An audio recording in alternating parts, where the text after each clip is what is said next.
여러분 안녕하세요. 국어 2학년 1학기 비상출판사 내신 수업 첫 번째 수업입니다. 1단원은 나를 키우는 읽기라는 단원이고요. 오늘 내신 수업이 시작됐기 때문에 교재가 자습서로 변경이 돼서 다시 앞부분부터 들어가게 될 거예요. 자, 그래서 우리 자습서기 때문에 아래에 설명 같은 것들이 다 그대로 쓰여 있거든요. 자, 그래서 필기하는 시간은 조금 줄이고, 자, 중요한 내용들은 색깔 있는 펜으로 표시를 하면서 읽어보도록 할 거예요. 자, 그럼 우리 1단원, 자, 나를 키우는 읽기라고 했으니까 여기 우리 첫 번째는 읽기의 가치와 중요성에 대해서 배워보고 그것을 생활화하자 라는 것이 1회 1단원에서 나오게 될 거고요. 1회 2단원에서는 이렇게 책을 읽고 모드먼들과 어떤 내용에 대해서 발표를 하면 좋을지 의논하고 핵심 정보를 조직해서 다른 청중에게 그 내용을 발표해보고 자, 요런 활동을 하는 게 1회 2단원입니다. 자, 그럼 우리 한번 볼까? 왜 배울까? 자, 우리는 책을 읽으면서 자, 우리 첫 번째 다양한 정보를 얻기도 하고 자, 우리 책을 읽으면 정보를 얻어볼 수 있고 책을 나침반 삼아 자, 나침반은 방향을 알려주죠. 자, 그러니까 내 삶의 방향을 혹은 내가 힘든 일이 있을 때 여기서 지혜를 얻을 수도 있고 자, 이래서 내가 살아가는 데 있어서 앞으로 나아갈 힘을 얻기도 합니다. 또 이러한 책 읽기는 다른 사람과 소통하는 행위이기도 해요. 자, 어떻게 소통하냐면 자, 책을 매개로 해서 글쓴이와 간접적으로 대화할 수 있을 뿐만 아니라 자, 우리 책을 바탕으로 책을 쓴 글쓴이와 마음속으로 대화를 나눕니다. 그래서 글쓴이는 왜 이런 표현을 썼을까? 글쓴이가 이 글을 쓴 의도는 뭘까? 자, 앞으로 어떤 내용이 이어지게 될까? 혹은 작중인물과 대화를 나눠볼 수도 있겠죠. 자, 이렇게 마음속으로 이루어지는 간접적인 소통뿐 아니라 책을 읽으면서 느끼고 깨달은 바를 다른 사람과 나누어서 이건 직접 다른 독자들과 소통하면서 사고의 폭이나 상상의 폭을 좀 더 넓혀볼 수 있겠죠. 자, 그리고 여기까지가 1회 1단원 내용. 이때 발표를 활용하면 이건 1회 2단원 더 많은 사람과 생각을 나눌 수 있다. 특히 핵심 정보를 중심으로 자, 우리 1회 2단원에서 중요한 건 핵심 정보를 중심으로 내용을 효과적으로 구성해서 발표하는 거. 이게 1회 2단원이에요. 자, 그렇게 하면 듣는 이가 발표 내용을 정확하게 이해하고 오랫동안 기억할 수 있다. 이처럼 책 읽기를 생활화하고 핵심 정보를 담아 발표해 본다면 이라고 했어. 자, 그래서 책 읽기를 생활화하는 거, 책 읽기가 왜 중요한지 아는 거 1단원 내용, 핵심 정보를 담아 발표하는 거 2단원 내용. 자, 우리는 다양한 삶의 가치를 탐색하고 공유하는 능력을 기를 수 있을 것이다. 그래서 요것에 대해서 한번 배워보도록 하겠습니다. 자, 그럼 다음 페이지로 가볼게요. 자, 우리 읽기의 가치와 중요성. 자, 우리 이번 단원에서 알아야 되는 학습 목표 볼까? 읽기에서 우리가 가치와 중요성에 대해서 알고 자, 읽기를 생활화할 수 있다. 그래서 우리 읽기의 가치와 중요성을 아는 거 그리고 읽기를 생활화하는 거 이 두 가지가 목표가 되겠어요. 자, 그럼 우리 유명인사들이 다음과 같이 말한 까닭을 생각해보자. 자, 소설가 이순원 선생님입니다. 뭐라고 했는지 볼까? 좋은 책을 읽는 것은 우리 마음에 나무를 심는 것과 같습니다. 자, 우리 책을 읽는 것을 나무를 심는 것에 비유했어요. 뭐뭐와 같다. 직유법 사용했죠? 자, 독서나무에서 자, 독서를 하면 지식의 그늘이 생기고 지식의 열매가 달립니다. 자, 그러면 소설가 이순원 선생님은 뭐라고 했죠? 책을 읽는 것은 우리에게 지식을 가져다 준다. 라고 이야기했고요. 자, 음악가 장한나 씨 뭐라고 했어요? 음악은 소리, 책은 문자를 사용한 예술이지만 본질적으로는 닮아 있습니다. 얘네 둘을 비교했네. 자, 그래서 책을 읽는 것은 좋은 책을 읽고 아름다운 음악을 들으면 사람은 감동합니다. 자, 그럼 좋은 책을 읽는 거. 자, 이렇게 책을 읽는 것은 뭐다? 바로 감동을 가져다 준다. 라는 거. 그래서 지식을 얻을 수도 있고요. 우리 마음에 감동을 줄 수도 있습니다. 자, 이런 읽기에 대해서 한번 보러 들어가 봅시다. 자, 우리 읽으면 읽을수록 좋은 만병통치약이라는 제목이 달려 있어요. 자, 그러면 우리 이 글의 종류가 뭐게? 자, 이 글의 종류는 중요한 거 요거. 자, 설명하는 글입니다. 아이고. 자, 설명하는 글이에요. 자, 정보를 전달하는 객관적인 글입니다. 자, 그래서 역사적인 인물인 이덕무. 자, 이덕무라는 사람의 사례를 들어. 아이고, 취소. 이덕무라는 사람의 사례를 들어서 자, 책 읽기의 중요성을 강조하고 책을 읽어야 하는 까닭을 설명한 글이다. 자, 그래서 얘는 설명하는 글, 정보를 전달하는 글, 객관적인 글이다 라는 것을 꼭 기억해 두세요. 자, 성격 예시적. 자, 이덕무의 예를 들었어요. 해설 풀어서 설명할 거고 교훈 깨달음을 줄 겁니다. 그래서 우리가 책이 이렇게 좋구나. 그럼 책 읽기를 생활화해야겠다 라고 생각해 볼 수 있겠죠? 자, 그럼 여기서는 역사 속 인물 이덕무에 대해서 이덕무를 예로 들어서 이야기한다고 했으니까 이덕무가 어떤 사람인지 배경 지식 먼저 보고 갑시다. 이덕무는 조선 후기의 학자예요. 박학다식이라는 건 많이 공부를 해서 아는 게 많았다. 자, 개성이 뚜렷한 문장으로 이름을 떨쳤으나 서자라는 이유로, 자, 중요한 건 이 사람은 서자였기 때문에.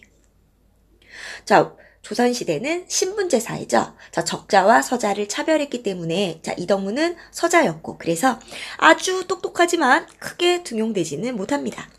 청나라에 건너가 학문을 닦고 돌아와 우리 북학자라고도 부르는데 자, 청나라의 문물을 배우자라는 것을 주장하는 게 북학자들이죠. 자, 북학의 발전의 기초를 마련했다. 저서로는 이목구심서, 명처시고 등이 있다. 평소 책 읽기를 즐겨하였으며 책 한 권을 얻으면 잠시도 놓는 법이 없었을 정도로 자, 이 사람 어떤 사람? 책 읽기에 대한 열정이 강한 사람. 자, 이 사람을 예로 들면서 책 읽기가 어떤 가치가 있고 책 읽기가 왜 중요한지 이것에 대해서 한번 알아봅시다.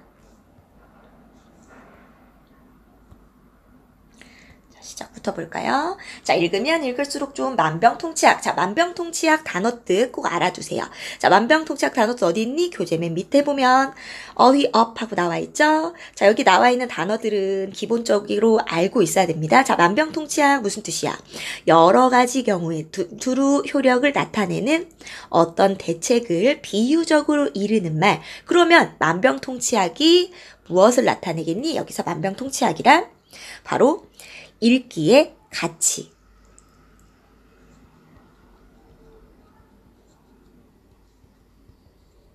읽기가 얼마나 좋은지 비유적으로 나타낸 말이 만병통치약이라는 단어입니다. 자, 그럼 계속 볼까요? 친구들. 자, 우리를 친구라고 불러주네. 자, 그래서 굉장히 친근하게 시작하고 있어. 자, 우리 설명문은 다소 딱딱하고 보통 어렵다라고 느낄 수도 있겠지. 하지만 설명문은 독자가 이해할 수 있도록 쉽게 풀어 쓴 글이야. 근데 중요한 건 독자가 이 정보가 알고 싶지 않으면 안 읽겠네. 그러니까 앞부분에는 독자에게 이 정보에 대해서 궁금하도록 그리고 이 정보가 너무 지루하고 딱딱하게 느껴지지 않도록 하는 것들도 필요해요. 그래서 우리 앞부분에 예를 든다거나 자, 이런 표현들을 많이 사용하는데 여기서는 앞부분에 독자들에게 어떻게? 일단 첫 번째 친근한 호칭으로 불러주고 있고요. 첫 번째 친근한 호칭. 자, 그리고 뭐라고 했니? 자, 고요한 마음으로 책을 읽다 보면 어느새 졸음이 밀려오거나 금세 지루해져서 몸이 비비 꼬이지. 자, 이런 적 다 있죠. 특히 숙제로 독후감을 써야 할 때 텔레비전을 보거나 게임하고 싶은데 엄마가 억지로 책을 읽으라고 말씀하실 때 더 힘들고 읽기가 싫지. 자, 우리 누구나 해봤을 법한 경험을 예로 들어주고 있어. 자, 두 번째. 자, 그래서 우리가 공감할 수 있는 경험. 누구나 겪어봤을 법한 경험. 자, 우리 겪었을 법한, 여기 나와 있죠? 겪었을 법한 경험, 공감을 유도하고 있다. 그래서 봤을 경험을 들어줬고 자, 그리고 어때? 말투가 세 번째 나한테 막 말하는 것 같네. 옆에서 들려주는 것 같네. 다정한 어조 혹은 어투를 사용해요. 어투는 말투. 우리 앞부분에 요렇게 해서 독자들에게 재미있겠는데? 한번 읽어볼까? 궁금해지는데? 하게 만들어줍니다. 자, 그러면 그래도 이렇게 읽기 싫어도 우리는 책을 읽어. 왜? 자, 내가 물어보고 내가 대답해. 자, 이런 거 뭐라고 하니? 문답법이라고 합니다. 자, 자기가 질문하고 자기가 대답해. 자, 이렇게 설명이나 정보를 전달하는 글에서 자꾸 질문을 던지는 이유는 독자의 흥미나 호기심을 유발하고 혹은 생각해 보도록 이끈다든지 혹은 집중하도록 만들기 위해서 질문을 던지는 경우가 있습니다. 자, 그러면 책을 읽어. 왜? 우리가 책을 읽는 이유, 책을 읽는 까닭. 첫 번째, 부모님이나 선생님이 시키니까. 마지못해 읽기도 하고. 자, 두 번째, 공부를 잘하기 위해서 읽기도 하고. 또 세 번째, 더 똑똑한 사람이 되기 위해서 읽기도 해. 물론 네 번째, 재밌으니까 읽는 친구들도 있을 거야. 또 어떤 까닭이 있을까? 자, 까닭을 계속 질문 던지면서. 다섯 번째, 책 속에는 우리가 궁금해하는 것들에 대한 대답이 들어있으니까 읽기도 하지. 여섯 번째, 기분 전환을 위해서도 책을 읽고. 자, 일곱 번째, 다른 사람의 생각을 알기 위해서 또 책을 읽고. 자, 여덟 번째, 교양을 쌓기 위해서도 책을 읽지. 이것 말고도 세상에는 책을 읽어야 하는 까닭이 셀 수도 없이 많을걸. 자, 그럼 우리 처음 부분에서는 뭐 했어요? 바로 책 읽기가 되게 힘들고 싫은 이유들이 쭉 있었어. 누구나 겪어봤을 거야. 하지만 우리는 책을 읽는 까닭이 있죠. 몇 가지? 8가지로 책을 읽는 까닭을 정리해 봤습니다. 자, 이제 가운데로 가면 본격적으로 읽기의 가치와 중요성이 나오게 될 거야. 자, 그러고 보니 책 읽기를 만병통치약으로 여긴 사람이 있어. 조선 후기학자인 이덕무야. 이 사람은 소문난 책벌레였는데, 자, 책만 읽는 사람, 우리 책벌레라고 이야기하죠. 자, 보통 약간은 놀릴 때 이야기합니다. 놀림조. 자, 그리고 자, 이덕무가 말한 언제 어디서나 추우나 더우나 기쁠 때나 슬플 때나 늘 책을 손에서 놓지 않았대. 자, 우리 열거법을 사용했다라고 했는데 열거법이 뭐냐면, 자, 쭉 나열해 주는 거야. 이 사람 언제 어디서 춥고 덥고 기쁠 때 슬플 때 쭉 나열했죠. 이런 걸 열거법이라고 하고, 자, 이때마다 늘 어땠다? 늘 책을 손에서 놓지 않았대. 자, 이덕무의 태도를 강조해 주는데요. 자, 이런 이덕무의 태도를 한자성어로 뭐라고 부를 수 있냐면 수, 불, 석, 권이라고 합니다. 수불석권, 손에서 책을 놓지 않았다라는 뜻이야.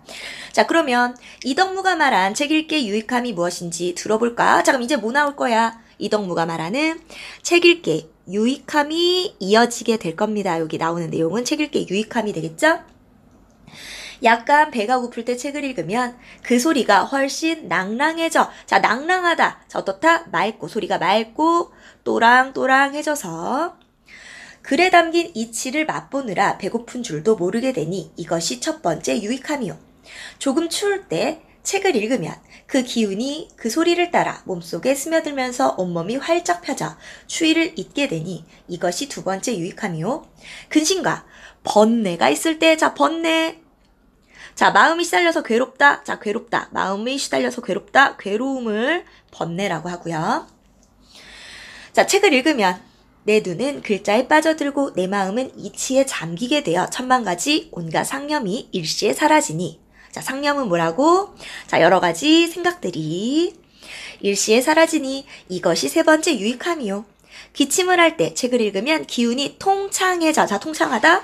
시원스럽게 넓고 환하다. 자, 기운이 시원스럽게 넓고 환해져서 막히는 바가 없게 되어 기침소리가 돌연 멎게 되니 이것이 네 번째 유익함이다. 자, 지금 이 네 가지 유익함에 대해서 알아봤고 어때? 놀랍지 않아? 배고프고 춥고 골치 아픈 일도 있고 게다가 감기까지 걸렸는데 책을 읽으면 다 낫는다니 말이야. 오직 책 이렇게 열중하다니 책에. 자, 책 반복법. 반복은 강조의 효과를 갖습니다. 자, 우리가 요즘 흔히 말하는 마니아와 비슷하네. 자, 마니아. 자, 열중하는 사람을 뜻하죠? 이덕무는 실제로 책만 보는 바보라는 뜻의 뭐라고 불렸다? 간서치라고 불렸대. 자, 간서치, 간은 본다, 서는 책, 치는 백치, 바보할 때 치자야. 그래서 책만 책만 보는 바보라는 뜻인 거죠. 자, 그래서 우리 이덕문 어땠다? 책 마니아였고 간서치라는 별명을 가지고 있었어. 자, 그럼 왜 이렇게 책만 읽은 거야? 사실 이 사람의 상황을 알면 그 심정이 이해가 될 거야. 자, 왜 책만 읽었어? 이덕문은 서자여서, 자, 우리 아까 봤었죠? 배경지식에서 서자여서 아무리 학식이 뛰어나도 벼슬을 할 수가 없었어. 자, 그러다 보니까 너무나 가난해서 우리 양반들은 벼슬 자리에 나아가서 임금의 왕의 녹봉을 받으면서 생활하게 되는데, 자, 서자다 보니까 벼슬을 할 수 없고 돈을 벌 수 없죠. 자, 그래서 너무나 가난해서 식구들의 끼니를 걱정해야 했지만 자신이 할 수 있는 일은 별로 없었지. 아무리 서자라도 양반은 양반이니까 아무 일이나 할 수는 없었거든. 자, 그래서 벼슬 할 수 없었고, 그리고 양반이라서, 반쪽짜리 양반이라서 아무 일도 할 수가 없었다. 그러니 얼마나 답답했겠어. 그럴 때 위로가 되고 힘을 준 것. 자, 그럴 때 위로가 되고 힘을 준 것이 바로 뭐다? 책과 그 책을 읽고 함께 이야기를 나눌 수 있는 벗들, 바로 얘네들에게서 힘을 얻었다라는 거. 자, 그래서 우리 정리가 되어 있죠. 다양한 목적 나왔고요. 책 읽기에 유익함. 자, 이덕무가 책 읽기에 몰두했었던 이유, 바로 서자였기 때문에 자, 굉장히 답답함을 느꼈고 그때 책을 읽음으로써 또 책을 읽고 같이 이야기를 나누는 친구들로서 위로를 받고 힘을 얻었다라는 거.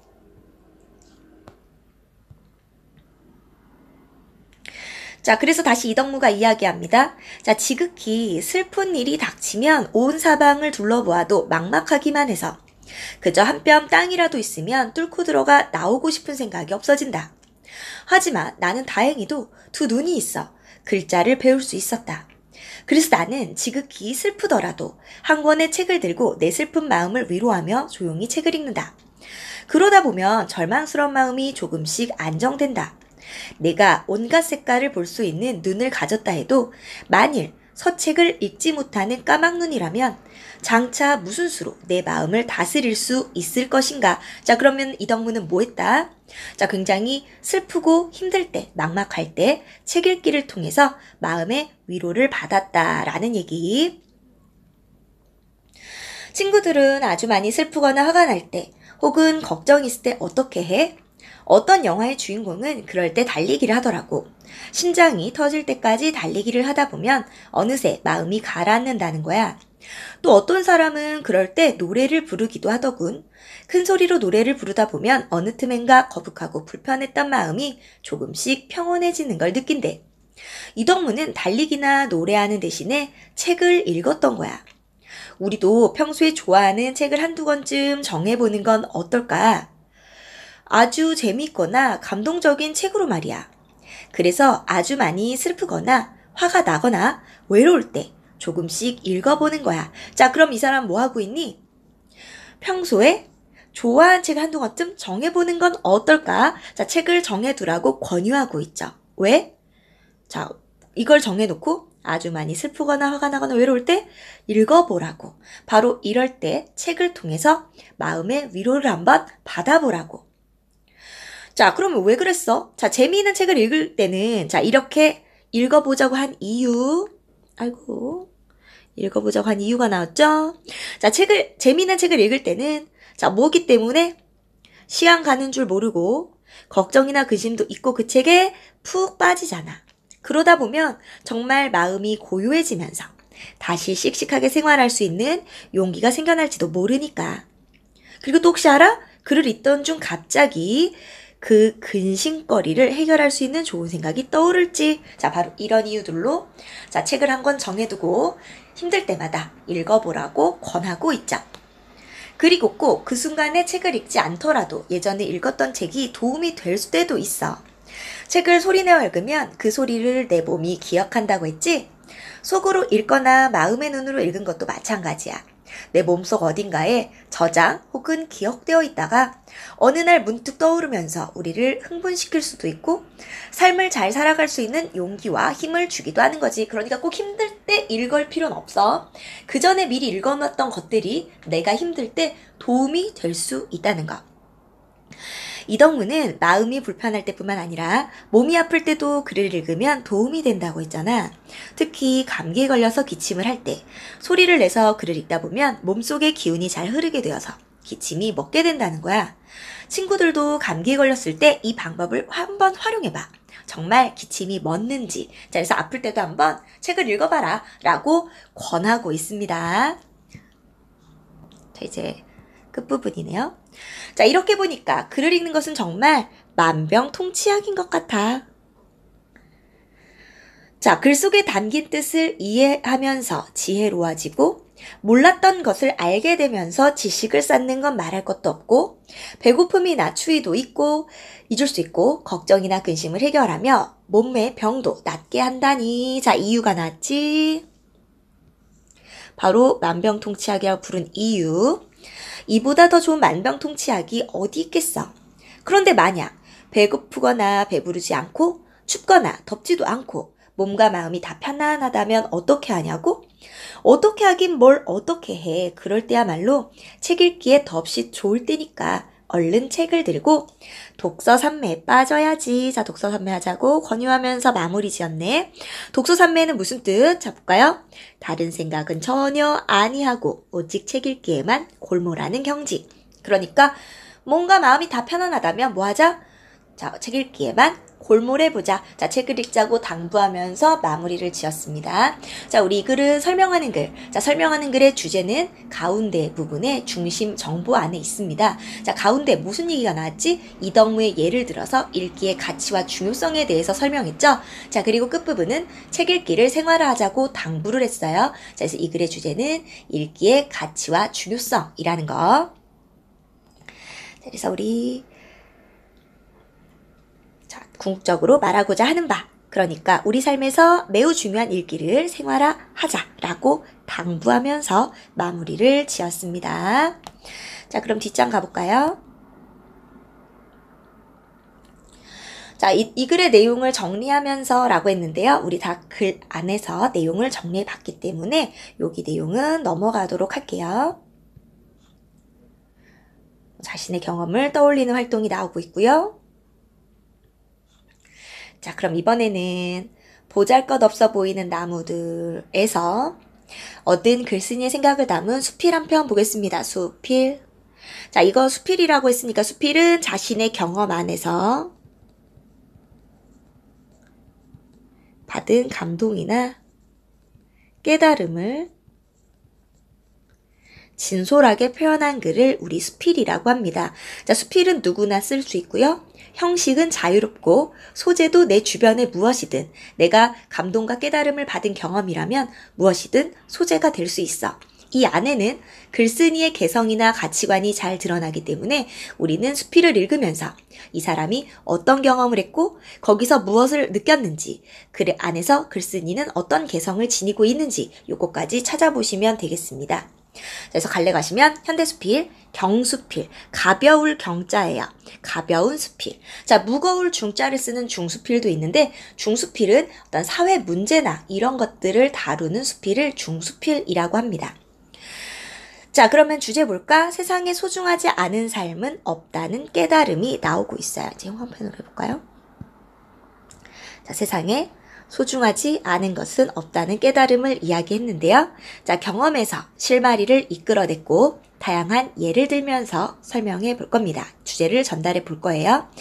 자, 그러면 제목을 봤더니 보잘것없는 나무들이 아름다운 이유. 자, 우리 사실 보잘것없다라는 것은 부정적인 표현이죠. 자, 근데 보잘것없는 나무들이 아름답다라고 했어. 그러면 이 글쓴이는 보잘것없어 보이는 나무들에게서 긍정적인 어떤 깨달음을 얻게 됩니다. 자, 바로 보잘것없어 보이는 나무들을 긍정적으로 바라보고 있다는 거, 바로 이런 글쓴이의 개성이 잘 나타날 거예요.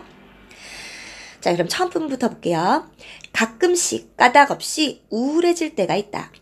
내가 하는 일이 아무 의미가 없는 것처럼 느껴지고 결국에는 만사가 귀찮아진다. 그렇게 무기력한 기분이 들 때마다 나는 남대문 야시장에 간다. 자, 그럼 내가 언제 무기력하면 남대문 야시장에 가. 자, 무기력하다는 건 기운이나 힘이 없다라는 뜻이야. 자, 좌판을 버려놓고 구성진 목소리로 손님을 부르는 사람. 보따리를 등에 지고 구경꾼들 사이를 요리조리 피해 지나가는 사람. 나물 1,000원어치 사면서 10분 넘게 입씨름하는 사람. 자, 지금 뭐가 나오고 있어요? 자, 이런 사람들을 쭉 나열하고 있죠? 그래서 열거. 사람들의 모습을 쭉 나열했고, 아무리 잡아당겨도 찢어지지 않는 질긴 고무장갑 같은, 자, 아무리 잡아당겨도 찢어지지 않는 질긴 고무장갑 같은 그들. 자, 뭐뭐 같다? 못 썼어. 직유법.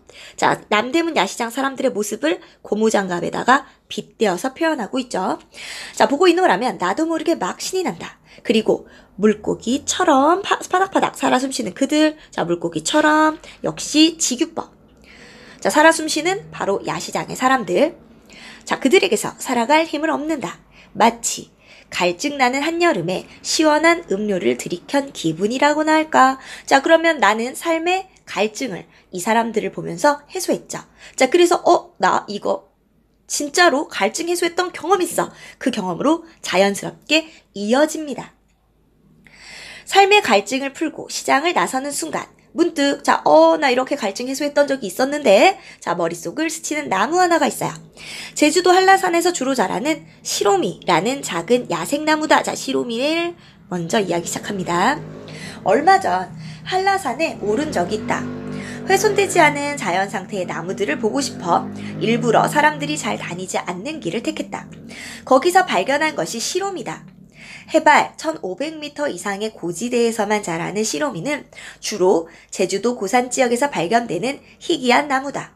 한 뼘 정도밖에 안 되는 키에 열매마저 작아 여간에선 눈에 띄지 않는다. 자, 우리 이 부분은 시로미를 소개했다. 시로미에 대한 정보를 알려준다. 정보. 자, 그런데요. 하지만 그 작고 보잘것없는 나무의 위력은 대단하다. 자, 위력이 대단하대. 자, 왜 위력이 대단하다고 말했을까?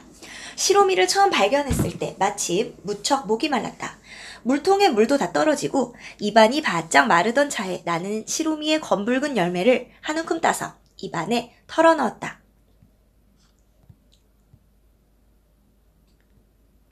시큼털털한 첫맛에 얼굴이 찡그려졌지만 이내 단기운이 가득히 퍼지면서 입안 구석구석을 적셨다. 콩알보다 작은 열매에 어떻게 그런 물기가 담겨 있는지 그 작은 열매 한 줌 먹은 것이 꼭 약수 몇 사발을 들이켠 기분이었다. 그리고 나서 백록담을 어르는데 거짓말처럼 전혀 목이 마르지 않았다. 자, 그래서 위력이 대단하다.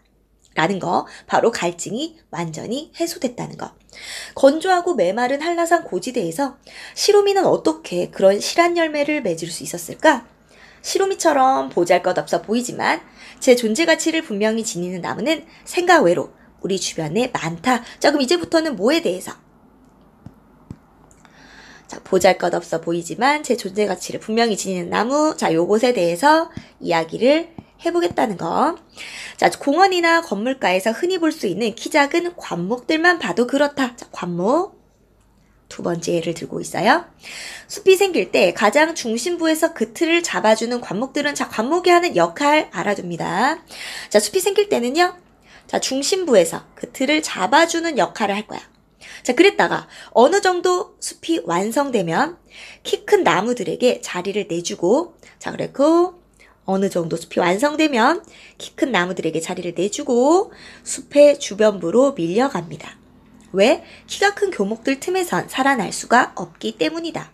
그러나 언저리에 자리 잡은 관목들은 숲 주변부로 자기들을 밀어낸 교목들을 보호해준다.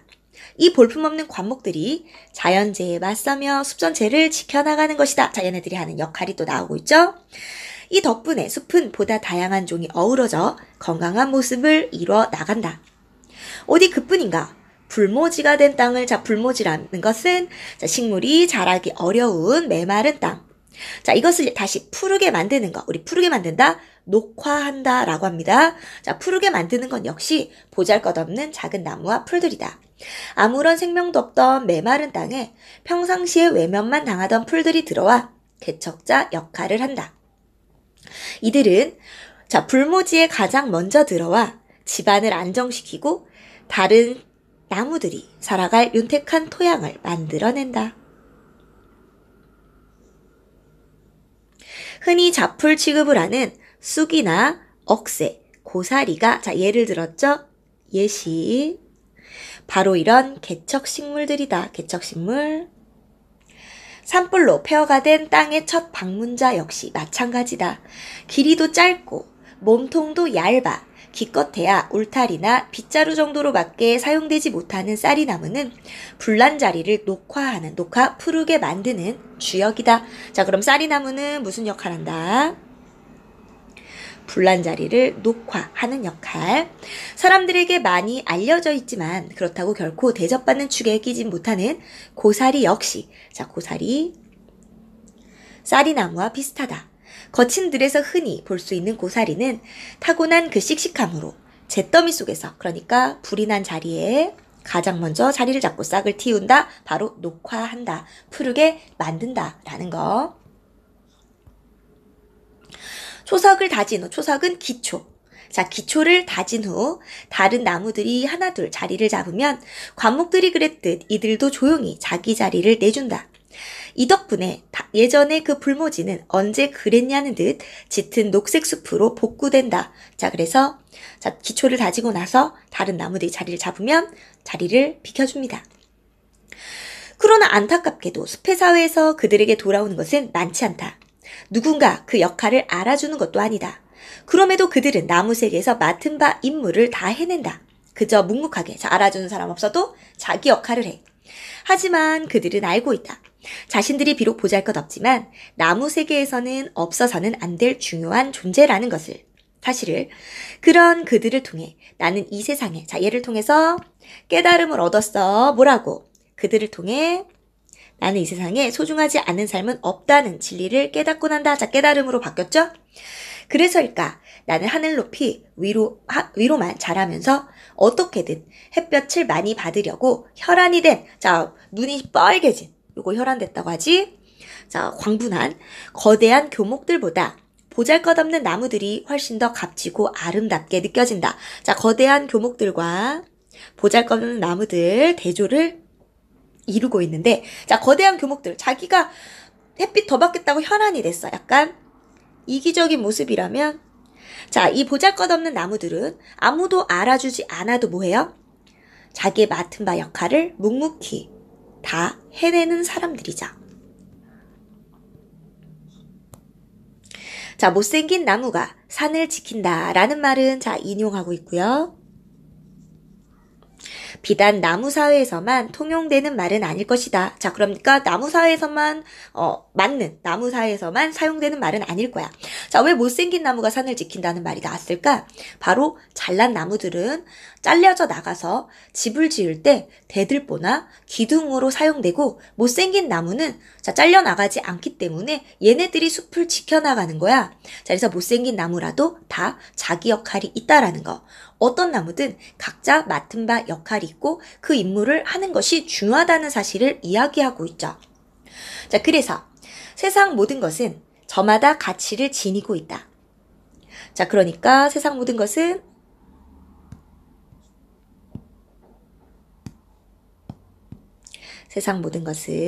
저마다 가치를 지니고 있다는 거.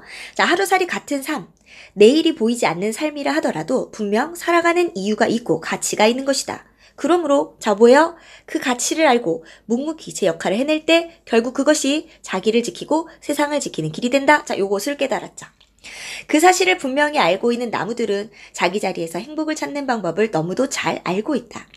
남과 비교하여 스스로를 평가하고 자리매김하는 것이 아니라 오로지 자기의 삶 하나만을 두고 거기에만 충실하다. 그리고 그 속에서 생의 의미를 얻고 삶을 영위할, 자, 그러니까 삶을 꾸려나갈 힘을 받는다. 자, 그래서 자, 이제 끝입니다. 그런 나무를 보면서 자, 뭘 깨달았어? 자, 지금 보면 나무를 바탕으로 인간의 삶, 보편적인 삶의 깨달음을 얻고 그 깨달음을 바탕으로 내 삶에 적용하고 있어요. 자, 나도 자, 이제 내 삶에 적용했지? 나도 내 삶이 너무나도 소중하다는 걸 세상 깨닫고는 한다. 비록 남들이 보기엔 하찮고 평범한 삶일지라도 말이다.